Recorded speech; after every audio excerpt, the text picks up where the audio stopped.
Rahmatullahi wabarakatuh. Alhamdulillah nahmaduhu wa nasta'inuhu wa nastaghfiruh. Asyhadu an la ilaha illallah wahdahu la syarikalah wa asyhadu anna Muhammadan abduhu wa rasuluh la nabiyya ba'dah. Allahumma shalli ala Muhammad wa ala ali Muhammad kama shallaita ala Ibrahim wa ala Ibrahim innaka Hamidum Majid. Alhamdulillah berkat izin dan ridha Allah SWT kita dipertemukan di rumah Pak Sahrudin ya. Ya mudah-mudahan diberikan keberkahan, dimudahkan segala urusannya, rezekinya bertambah, umurnya yang tersisa bermanfaat, bahagia dunia akhirat. Salawat dan salam marilah kita sampaikan kepada junjungan kita Nabi besar Muhammad sallallahu alaihi wasallam. Begitu juga kepada para sahabat dan pengikutnya yang telah menyebarluaskan Islam ke penjuru dunia ini. Bapak Ibu sekalian yang dimuliakan Allah, kita lanjutkan kajian kita. Pada kesempatan yang sangat berbahagia ini, kita akan melanjutkan yaitu masalah munafik. Ya, munafik. Kemarin kafir sudah, musyrik sudah, sekarang munafik. Munafik ini adalah asal katanya itu nafaqah. Ya, munafikun nafaq. Ya. Kemudian kalau kita lihat dari bahasa Indonesia, apa sih dari telaah bahasa? Artinya itu berpura-pura atau bermuka dua. Ya, bermuka dua. Jadi secara istilah yang dikatakan munafik itu adalah orang yang berperilaku lain yang dikatakan, lain yang diperbuat, lain di lahirnya, lain di hatinya. Nah, itulah secara istilah. Ada hadis yang sangat populer sebagai ciri orang munafik. Dikatakan bahwa ayatul munafikun salasun. Jadi ciri orang munafik itu kata Rasulullah SAW itu ada tiga. Ada tiga. Dan kemudian nanti para ulama itu mengupasnya lebih dari 30. Ya. Ciri-ciri munafik itu. Dari tiga tersebut dikatakan yang pertama itu dikatakan iza hadasa. Jadi kalau berbicara ya, dia selalu halafa, kholafa. Jadi kalau dia berbicara selalu bohong. Berbicara bohong. Itu ciri yang pertama. Ciri yang kedua dikatakan wa iza wa da'a wa ko'a. Jadi yang kalau dia berjanji kholafa, ingkar. Nah, kalau dia berjanji ingkar, itu ciri yang kedua. Ciri yang ketiganya wa izatu tu'mina apa? Nah, tu'mina itu dimaknakan apabila diberikan amanah itu khona, yaitu tidak dipenuhi atau khianat ya, atau khianat. Itu yang dijelaskan oleh hadis tersebut. Ini populer sekali. Nah, hadis yang sama ditambahkan di situ kalau dia diberi suatu keputusan diajak perdamaian, dia selalu mengingkari itu. Nah, kemudian nanti kita akan lihat. Kemudian di Al-Qur'an itu dijelaskan ada 37 ya, ada 37 ayat. Ya.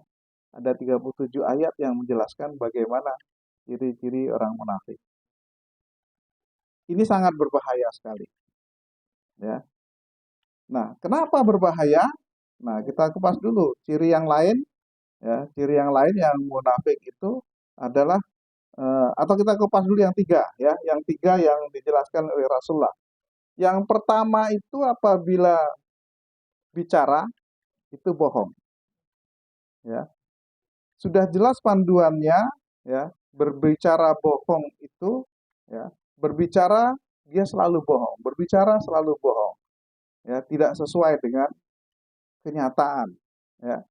Di zaman Rasulullah itu ada tokoh munafik yang sangat populer, walaupun tadinya munafik yang kemudian masuk Islam kabarnya, ya, yaitu Abdullah bin Sula, ya, salah. Nah ini udah hafal semua rupanya, ya, nggak usah dikaji lagi nih. Ya, jadi luar biasa sekali Abdullah, ya, bin Salam ini, ya, bahkan memusuhi Rasulullah. Nah, maka sering dikatakan bahwa orang munafik ini lebih bahaya dari kafir. Nah, lebih bahaya dari kafir. Dia setiap apa yang dikatakan itu tidak sesuai dengan hatinya. Dia bilang, misalkan beriman. Jadi, secara garis besar, nifak ini ada nifak yang bernama nifak i'tiqad. Nifak i'tiqad artinya munafik yang i'tiqad. Kemudian yang kedua, nifak amal. Nah, secara garis besarnya begitu, ya. Nah, kemudian bagaimana nifak i'tiqad? Nifak i'tiqad itu dia ya apa percaya gitu, percaya di depan orang dia ngomong saya percaya bahwa Allah itu ada, saya percaya Nabi Muhammad itu, saya percaya kitab Al-Qur'an itu benar, ya. Saya percaya puasa itu adalah benar, saya percaya sholat itu adalah kewajiban, tetapi tidak pernah dia laksanakan. Ya, hatinya menolak. Nah, inilah yang dikatakan nifak i'tiqad. Dan ini sangat banyak zaman Rasul, zaman sahabat, zaman tabi'in dan sampai sekarang, ya. Bicaranya beriman tapi nyatanya tidak. Nah, ini bisa kita lihat, ya. Satu contoh misalkan, ya. Satu contoh yang masih populer saat ini kita lihat, ya. Misalkan perintah dalam Al-Qur'an, ya. Sab itu yang di depan itu adalah laki-laki dewasa. Yang kedua itu adalah remaja. Yang ketiga anak-anak. Kemudian berikutnya lagi sab perempuan anak-anak. Kemudian di belakangnya lagi itu remaja. Dan di belakang itu ibu-ibu. Tapi terjadi ada disamakan di depan. Nah ini kebanyakan ibu-ibu pengennya di tengah. Ya bolehlah. Ya. Tapi kalau mengikuti hadis itu tadi harus di belakang. Nah apa maksudnya? Ada filosofinya itu. Supaya menjaga anak-anak itu tadi. Ya. Nah ini. Supaya menjaga anak-anak. Supaya anak-anak ini tidak keluyuran. Dan dia biasanya takut sama ibunya, ya. Ya, sehingga lebih. Nah, kemudian ada yang terkait dengan ini, Bapak Ibu sekalian. Ada dulu di zamannya eh, para wali, ada satu lagu yang sering kita dengar, ya. Lagunya itu judulnya itu Dondong Opo Salah. Nah, pernah dengar ya? Dondong Opo Salah, duku cilik-cilik, gendong Opo Munda, laku tima timi. Nah, terusnya gitu ya. Ya, apa filosofinya? Ya, kita tahu bahwa dondong itu kulitnya bagus di luarnya, ya. Iya kan? Nah, ini ya. Bagus kan? Luarnya itu bagus. Nah, tapi ternyata di dalamnya bagaimana? Waduh, bahaya itu. Ya, ini sangat filosofis sekali ini. Bahaya ternyata. Luarnya bagus ternyata ya. Jadi jangan jangan terpengaruh Bapak Ibu dengan casing ya. Casing-casing orang ini jangan tergoda kita ya. Apalagi musim pemilu ini anak rajin dia sholat ya wajaknya sholat. Padahal selama ini kemana gitu kan.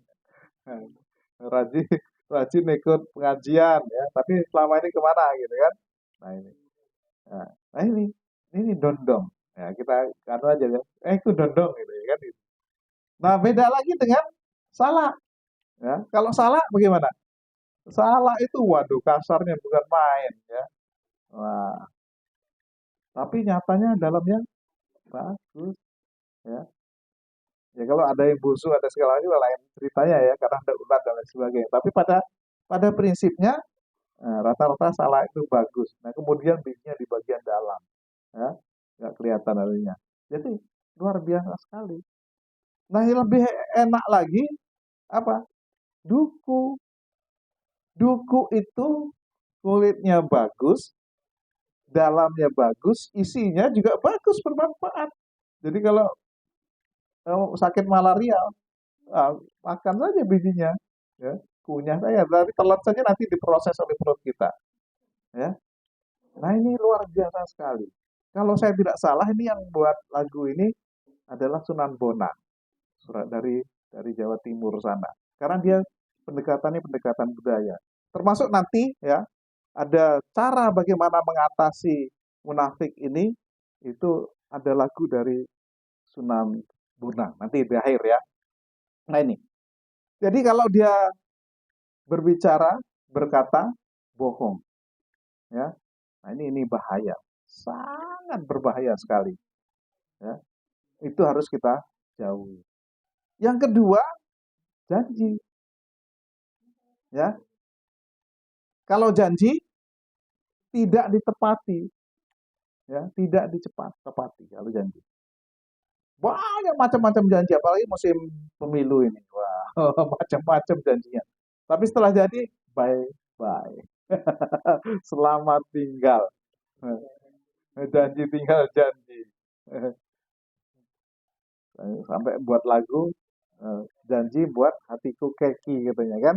Ah, ya ini bahaya ini. Ya, jangan suka banyak janji. Lebih baik tidak usah berjanji. Tapi kalau janji ditepati, boleh. Jadi zaman Rasulullah SAW, Rasulullah itu pernah suatu ketika berjanji. Jadi menjelang apa namanya Rasulullah meninggal, ya itu ditanya oleh para sahabat. Tapi sebelumnya Rasulullah sudah katakan didengar oleh banyak orang, banyak sahabat bahwa dia pernah janji. Nah kemudian janji itu tidak bisa dipenuhi oleh Rasulullah. Ya, rasanya saya tidak mungkin memenuhi janji. Nah janji ini dalam Islam sama dengan nazar. Nah, nazar itu ada yang boleh dipenuhi, ada pula yang tidak. Ya. Jadi nazar itu ada yang bersifat emosional, ya. Ada yang bersifat penuh harapan, nazar dengan penuh harapan. Nah, ada yang nazar itu ya ikhlas betulan. Nah, ikhlas itu kalau ibaratnya para ulama kita seperti halnya kita buang air besar tidak pernah melihat apa itu yang kita buang. Nah, seperti itulah yang kira-kira ikhlas. Apakah boleh semua nazar itu? Boleh. Nazar secara emosional itu boleh. Misalkan kita bernazar, ya Allah dalam kesulitan ya Allah saya kalau bisa memenuhi ini, ya, karena emosinya saya akan puasa selama 6 bulan umpamanya kan, berturut-turut. Ah, itu nazarnya. Itu kan emosi. Emosi banget itu kan karena dalam kesulitan yang sangat sekali kemudian ya jual beli sama Allah. Dikabulkan sama Allah nazarnya itu, ya, dikabulkan. Nah, nazarnya bagaimana? Harus dipenuhi selama 6 bulan, tidak boleh tidak. Nah, kecuali dia nggak mampu, kalau tidak mampu diturunkan setengahnya. Nah, metodenya. Jadi 3 bulan. Oh nggak mampu lagi, ya 3 bulan nggak mampu, minimal 3 hari. Ya terus berturun, turun, minimal 3 hari. Oh nggak mampu juga memberikan makan fakir miskin sebanyak 10 orang, begitu juga pakaiannya. Jadi bukan hanya makan saja, pakaiannya juga. Nah ini kalau nazar yang bersifat emosional tadi. Kadang-kadang kalau emosional tidak ngukur kadang-kadang kan. Nah, banyak angan-angannya yang ada. Nah kemudian nazar yang kedua tadi, ya, nah, ya Allah, kalau saya dapat rezeki, saya mau beli masjid atau beli rumah tadi karena lagi bangun mau cari untuk tempat sekretariat. Ya boleh nazarnya semacam itu boleh. Dan kalau benar-benar dapat apa yang dicita-citakan harus dilaksanakan. Ya, jadi dia jual belinya ada harapan. Boleh. Nah, tapi harus dilaksanakan. Dan ini tidak boleh diganti. Tidak boleh diganti dengan puasa, tidak boleh diganti yang lain. Dia harus beli yang apa yang direncanakan, dinazarkan itu. Nah, ini nggak boleh. Ya, ini janji dengan Allah. Kemudian yang ketiga, ikhlas tadi kalau saya ya mudah-mudahan dapat rezekinya begini, saya membuat ini membangun masjid 10 biji misalkan ya. Nah, banyak sekarang yang semacam itu ya. Nah, alhamdulillah bisa ini nggak apa-apa, laksanakan dan tidak boleh diganti dengan puasa ataupun yang lainnya. Nah, apabila berjanji harus dipenuhi ini. Janji dengan Allah dipenuhi, apalagi janji dengan manusia. Nah, kemudian yang ketiga, kalau diberi amanah, tidak amanah. Nah, ini yang banyak terjadi. Jadi kalau kita diberi amanah, itu harus dilaksanakan amanah itu secara konsisten. Tidak boleh diabaikan. Ya, kalau dia diberi amanah diabaikan, nah ini misalkan ditunjuk nih ketua ranting, ya, jadwalnya pengajian ketua Asia ranting PRA, ya, kasih amanah tapi nggak dijalankan, diambil aja jabatan tapi tidak dilaksanakan apa-apa yang harus dilakukan sebagai pimpinan ranting. Nah ini juga harus dilakukan. Apalagi yang besar, apalagi yang besar. Nah ini harus dilakukan sebagai amanah, ya, sebagai amanah. Nah orang-orang munafik itu ciri yang lain, ya, ciri yang lainnya seperti saya katakan tadi 30 macam yang diurai oleh para ulama, ya, ciri munafik. Ya, ciri munafik. Mungkin tidak diurai semua, mungkin tadi yang dijelaskan Rasulullah itu ada 3, kemudian diuraikan oleh para ulama, termasuk diantaranya orang yang malas-malasan pengajian. Ini adalah munafik. Orang yang malas-malasan sholat, munafik. Orang yang malas-malasan sedekah, nah ini tadi udah diimbau sedekah, itu termasuk munafik. Ya, kalau dia malas-malasan itu termasuk munafik. Tapi kalau dia semangat, wah luar biasa. Nah kemudian ada lagi, misalkan untuk berniat berbuat kebaikan kemudian tidak laksanakan, itu juga munafik. Tapi berniat untuk berbuat kejahatan kita tunda, ini bukan munafik. Ya intinya munafik itu adalah lain perkataan, lain di hati. Ya, ini adalah munafik yang tadi dikatakan itikadnya. Nah, amalnya bagaimana? Nah, munafik dalam amal. Nah, itu tadi ya. Nah, seperti musim-musim pemilu ini pengen beramal sana sini ya kan? Nah, ngasih sejadah di masjid, ngasih kopiah, ngasih macam-macam lah, ya. Ya, beramal, tapi niatnya bukan karena Allah. Ada tujuannya, ada tujuan. Ini juga munafik, Bapak Ibu sekalian, ya. Nah, munafik amal. Jadi nanti kalau nggak kepilih diambil ya. Tahu kita lihat beberapa tahun yang lalu karena nggak pilih mewakafkan jalan ya, ya. Wah, udah itu tahu-tahu nggak jadi ditutup lagi. Nah ini ya, bagian dari munafik. Jadi banyak sekali munafik itu. Nah itu yang perlu Bapak Ibu sekalian ketahui. Jadi banyak sekali macam-macam munafik. Ciri-cirinya sangat luar biasa. Ya. Maka ini sangat berbahaya. Maka ini akan merugikan Islam. Ya, akan merugikan Islam. Nah ini sebagai dampak. Yang pertama itu merugikan diri sendiri. Ya, dampak perilaku munafik itu yang pertama akan merugikan diri sendiri. Itu pasti. Karena apa? Mau tidak mau dia tidak akan dipercaya oleh banyak orang. Kalau sudah melekat sifat munafik itu.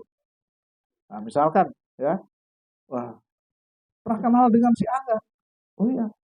Wah, itu mah dari dulu kawan saya SD, SMP, SMA, kuliah, itu kerjanya bohong terus. Wah, dicap gitu kan? Nah, suka ingkar janji dia itu. Nah, itu jangan sampai kita dicap semacam suka ingkar janji. Kalau dikasih amanah, tidak amanah dia. Nah, itu jangan sampai. Ya. Nah, itu yang kedua. Yang ketiga, dampaknya kerugian terhadap orang yang munafik itu tadi, yaitu dia akan dibenci oleh Allah.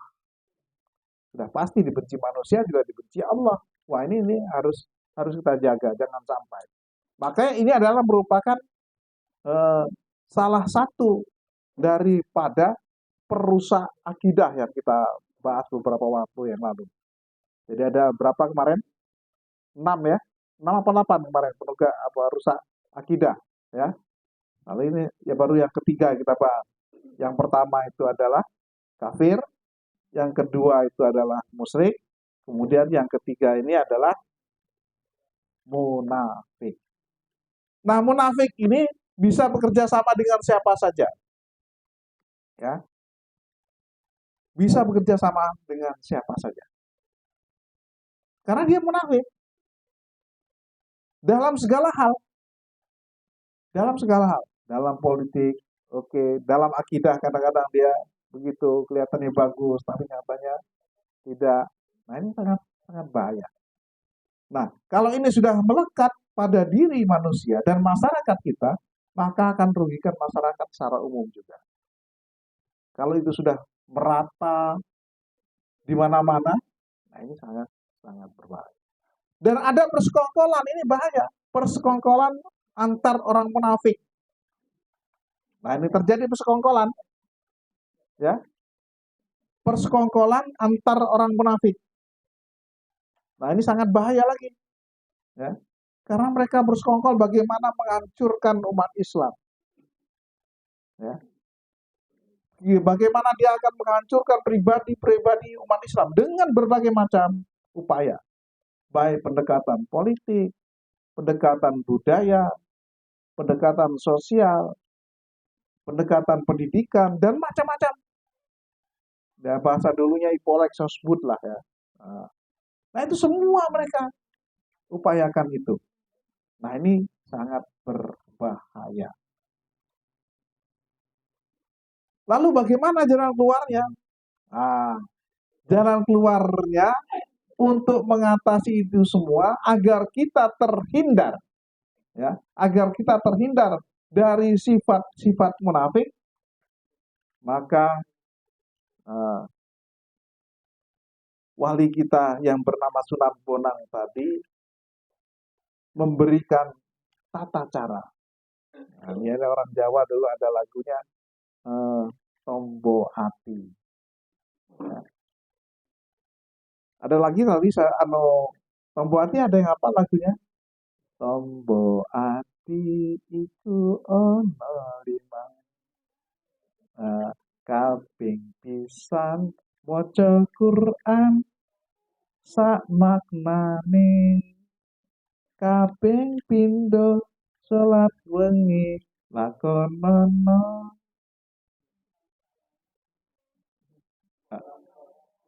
Engkang. Nah, jadi itu caranya jalan keluarnya. Ingat, salah satu juga tadi belum dibahas, dari 30 itu salah satunya iri hati. Iri hati itu juga bagian dari munafik, Bapak Ibu sekalian. Ya. Jadi harus ada obatnya. Ada tombolnya. Ya. Ada obatnya. Yang pertama itu adalah rajin sholat malam. Karena apa biasanya? Kenapa dianjurkan sholat malam? Karena apa? Orang munafik ini biasanya mengambil suatu keputusan apapun di malam hari.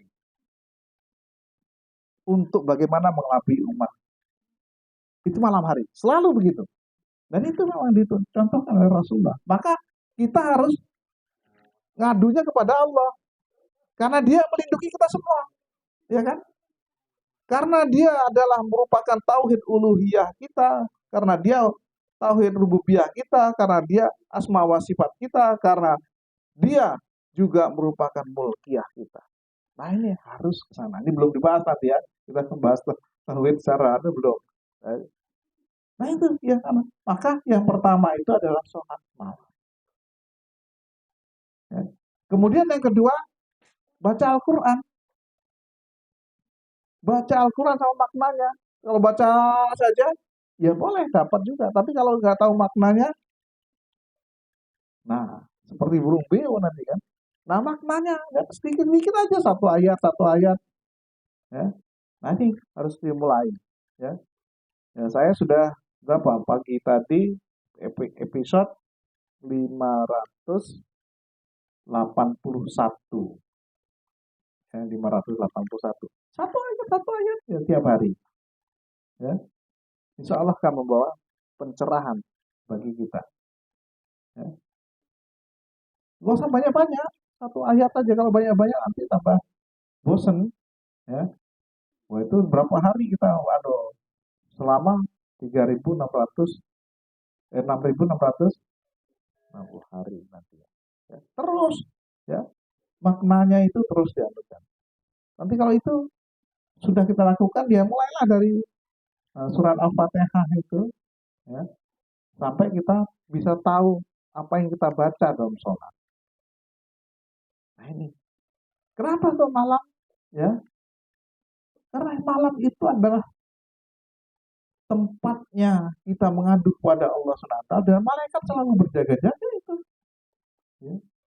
Nah ini dibiasakan sholat malam. Jadi sholat malam ini kalau Rasulullah SAW, ya, tadi yang pertama di sholat malam, yang kedua baca Al-Quran dan maknanya, nah itu harus kita lakukan untuk menampik atau menangkal daripada kemunafikan. Sifat-sifat jahat orang munafik itu ya iri hati. Munculnya iri hati akhirnya muncul berbagai macam upaya untuk menyakiti orang. Ya. Sehingga sampai muncul apa? Surat penangkalnya, yaitu surat apa? Kul a'udzu birabbil falaq min sarlima falak dan seterusnya. Nah ini, karena apa? Para ahli sihir wanita itu, nah kenapa kalau wanita? Karena biasanya kalau wanita mempengaruhi wanita gampang, tapi wanita itu lebih punya kecenderungan mempengaruhi laki-laki. Nah itu. Jadi maka tukang-tukang sihir itu yang banyak wanita, walaupun ada laki, tapi yang lebih dominan tuh. Karena apa? Sifat iri hati itu lebih cepat munculnya itu di wanita. Ya, di wanita. Ya. Jadi yang ketiga yaitu bergaul dengan orang soleh. Ya, bergaul dengan orang soleh itu adalah merupakan keharusan, diperintahkan. Supaya apa? Kita dapat ilmunya. Nah, orang soleh ini juga hati-hati karena ada yang disolehkan, ada yang soleh betulan. Ya, harus berhati-hati kita. Ada yang soleh benar, ada yang disolehkan. Contohnya misalkan dikasih nama soleh atau soleha, nah, disolehkan kan. Kemudian orang tidak soleh, malah sholat, tapi ada yang disolehkan oleh masyarakatnya, ya, yang dianggap punya karomah dan sebagainya. Nah kemudian yang keempat, apa Bapak Ibu yang keempat? Ah, rajin puasa. Rajin puasa. Kalau puasanya selama ini yang puasa wajib, oke, sudah jadi nggak ada masalah. Nah yang sunnahnya ditingkatkan. Yang tadinya Senin Kemis, nah, Yaumul Bidnya ditingkatkan. Kalau yang sudah, coba dimulai Daud. Ya, dimulai Daud. Ini menangkal itu. Ya. Daud itu sehari puasa, sehari enggak. Karena apa? Nah, Daud ini adalah satu puasa yang belum sempat dilaksanakan oleh Rasulullah. Tapi Rasulullah SAW ditanya oleh sahabat, ya Rasulullah, menjelang akhir bulan Ramadan, selesai bulan Ramadan ini ada nggak ya Rasulullah puasa yang paling utama setelah Ramadan? Ada kata Rasulullah. Ya, menjelang Rasulullah meninggal itu disebutkan. Apa itu ya Rasulullah kata sahabat? Yaitu sholat, apa namanya puasa Daud. Puasa Daud sehari puasa sehari tidak. Kalau kita sudah puasa Daud, sawalnya masuk di dalamnya, ya. Jadi nggak perlu lagi sawal, ya. Kemudian sunnah apa yang Yahweh masuk, kemudian Senin Kamis masuk, kemudian sunnah-sunnah yang lain masuk. Kan enak, ya kan? Tapi memang berat kalau nggak dilatih. Jadi biasakan itu untuk berpuasa meningkatkan kualitas keimanan kita sehingga terjaga dari perilaku munafik. Ya.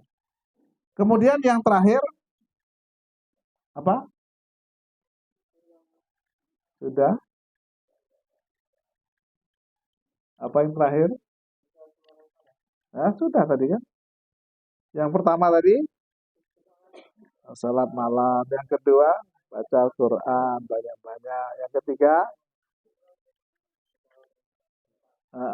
kemudian rajin puasa, apa yang kelima? Nah, ayo yang apa lagunya? Hah? Apa?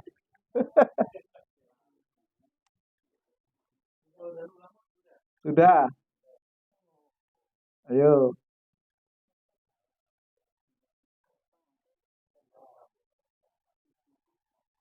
Mana yang orang Jawa ini?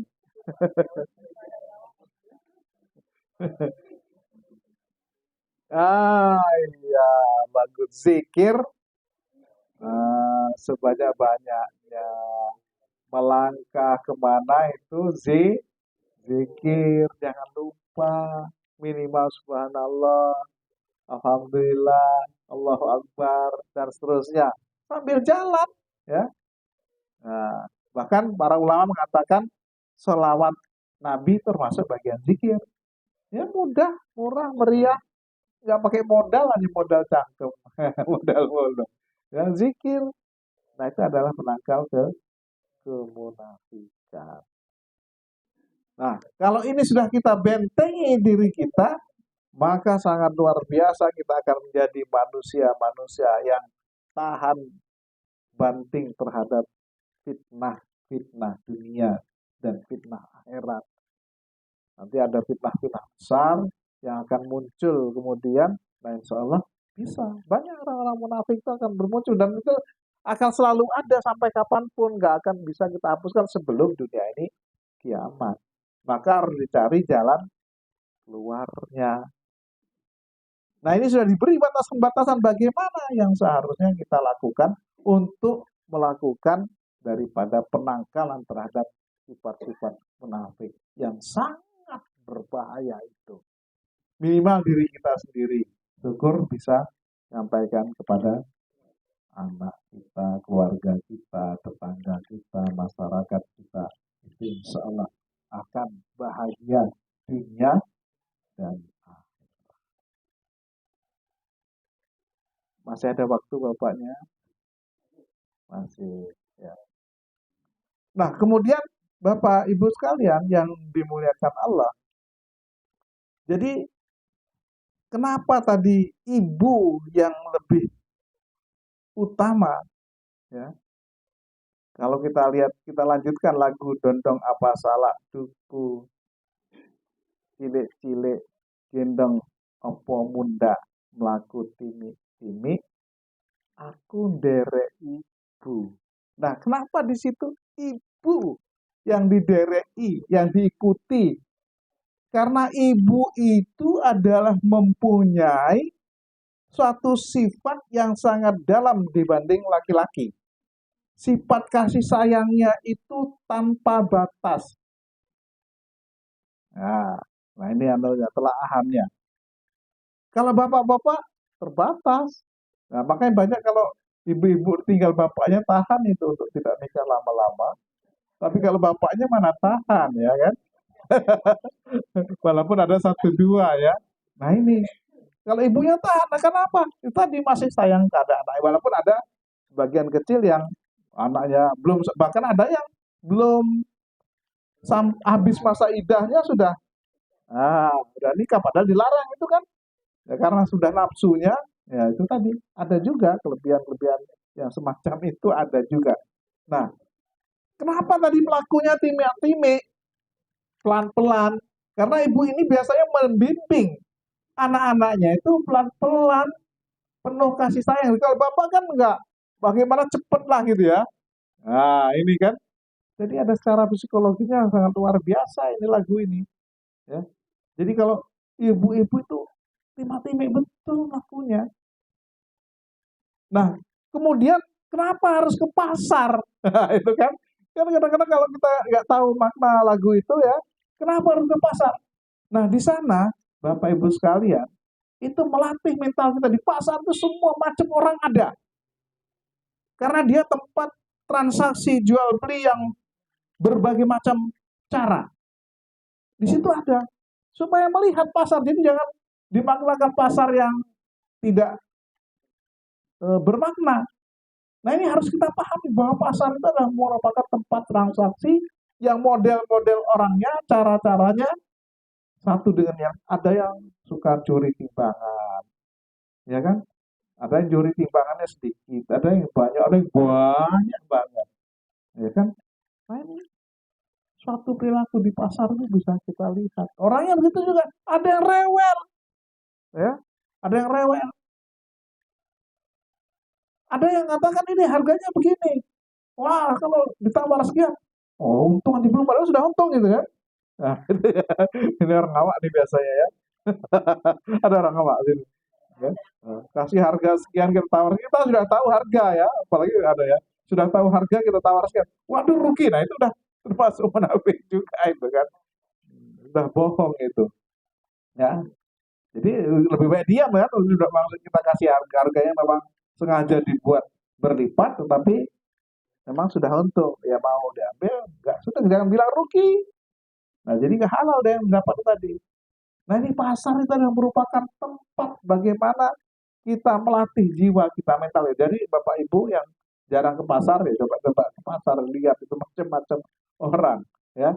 Jadi jangan salah dulu kalau apa namanya orang laki-laki ke pasar dianggap tabu ya. Ya, dianggap tabu. Padahal tidak itu sebenarnya ada yang dilihat walaupun kan. Padahal kalau kita ke pasar itu seharusnya kalau kita punya uang, semua yang ada di pasar itu harus kita beli sebenarnya. Apalagi kalau orang sudah menyengaja datang ke rumah kita menawarkan sesuatu, itu harus kita beli. Itu karena apa? Sebenarnya sama aja kita itu membeli yang kita sendiri dan akan dilipat gandakan oleh Allah SWT. Karena orang yang datang itu kan mengantarkan rezeki yang kita tidak sadari itu. Tidak kita sadari. Jadi kalau orang sudah datang situ walaupun sedikit kita belilah. Ya. Maka saya sering ngomong sama ibu-ibunya sama anak-anak di rumah itu, kalau orang sudah datang, saya sering dimarahin sama anak-anak saya sama istri saya. Ngapa sih punya orang? Ya sudah walaupun nggak dimakan ya sudah kalau nggak dimakan kasihkan ayam. Nah kan gitu kan? Itu nggak boleh kayak gitu. Ya. Jadi diam aja lah kalau memang nggak mau makan. Nah. Maka saya walaupun kalau orang sudah datang ya harus kita beli. Kan ada itu tukang kue yang kan. Nah kalau enggak ya lebih baik tidak usah keluar kan gitu kan. Kalau sudah keluar ya harus dibeli. Nah itu adabnya semacam itu dalam Islam. Ya. Jadi jangan kita mencaci. Apalagi kita sedekah sambil mencaci maki ini juga nggak boleh. Ini bagian daripada sifat munafik. Ya, itu nggak boleh. Justru kita harus doakan, ya, kita doakan. Nah kemudian kita ceritakan yang sama aja kita apa namanya menanam kebaikan, kemudian seperti debu yang sekian tebalnya pas air hujan sesaat hilang gitu saja. Sayang kita sudah mengumpulkan amal kemudian hilang dengan begitu saja. Jangan sampai. Nah itulah Bapak Ibu sekalian bagaimana bahayanya orang munafik. Pengertiannya juga demikian. Dan biasanya orang munafik ini selalu bersekongkol sama orang kafir. Bersekongkol nanti dengan orang zalim. Nanti kita bahas pada kesempatan yang lain. Ya. Itu selalu bersekongkol. Karena cocok mereka itu. Ya, karena cocok. Ya. Nah, itu makanya akan selalu bergaul antara orang kafir, ya, kemudian orang munafik sama orang zalim. Bahkan sampai Allah SWT memberikan surat khusus yang bernama surat munafikun. Nanti coba dibaca lagi secara dalam di situ surat munafikun itu secara khusus demikian. Untuk bantunya nanti bisa dilihat juga misalkan dalam surat At-Taubah ayat 68 misalkan ya. Kemudian ayat surat An-Nisa ayat 148 atau 42, nah itu bisa dilihat di sana. Ya. Satu Taubah 68. Mulai dari 67 dilihat itu, kemudian nanti ke 68-nya. Wah, luar biasa sekali ya. Kalau kita paham itu, insya Allah kita terhindar. Saya kira itu, dan nanti selanjutnya oleh tanda tanya jawab. Sementara demikian, wassalamualaikum warahmatullahi wabarakatuh.